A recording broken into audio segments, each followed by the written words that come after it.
Épisode 10. La porte close.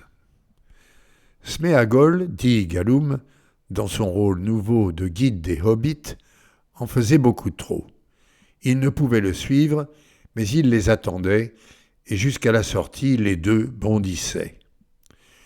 Puis le ravin tourna, moins profond, élargi.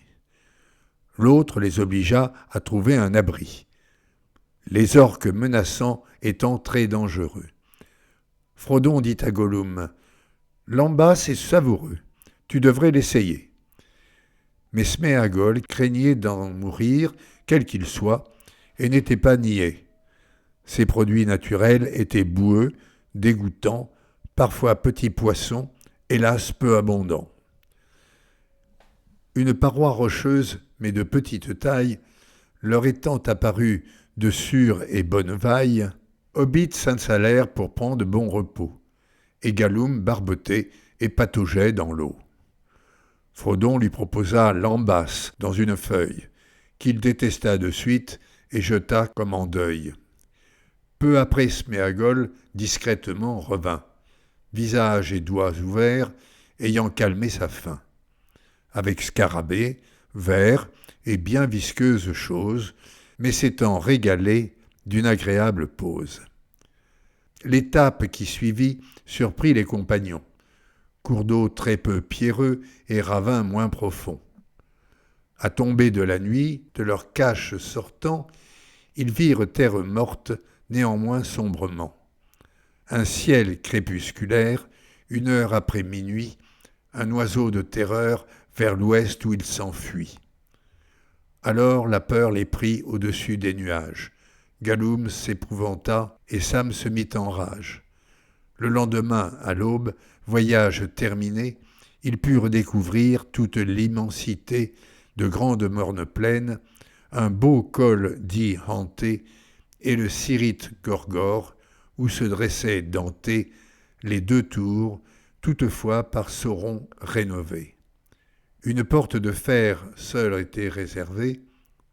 Nul ne pouvait passer ni les dents du Mordor, ni les mots permettant de franchir tout bon sort.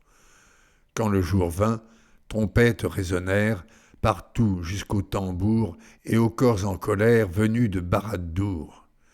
Étonnamment, Frodon, crispé mais résolu, imposa sa vision. S'il y a un chemin, il faudra y passer.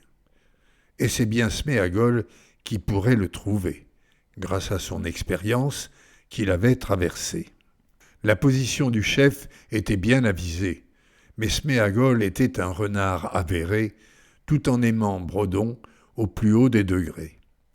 Et le jeune hobbit, tout en lui adressant ses félicitations, l'emmena sur un champ, celui de sa promesse, qu'il nommait le trésor, mais qu'il n'aurait jamais, jurait-il, de son sort. Malgré tout son dépit, il partit décidé vers la gauche en zigzag pour le chemin trouvé, le 3e et dernier. Arrivé Noir Rocher, il chercha les 2 êtres sur lesquels il comptait. En fait, il n'était qu'un qui s'appelait Schlinger, et l'autre était lui-même qui s'appelait lui-même. Le temps était passé où les humains entre eux étaient très agités, tandis qu'un grand silence lourdement installé sous un pleur famélique, Gollum, Frodon et Sam étaient bien squelettiques.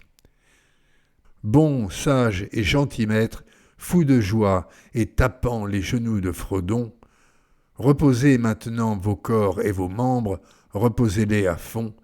Face jaune partie, tous 3 nous partirons.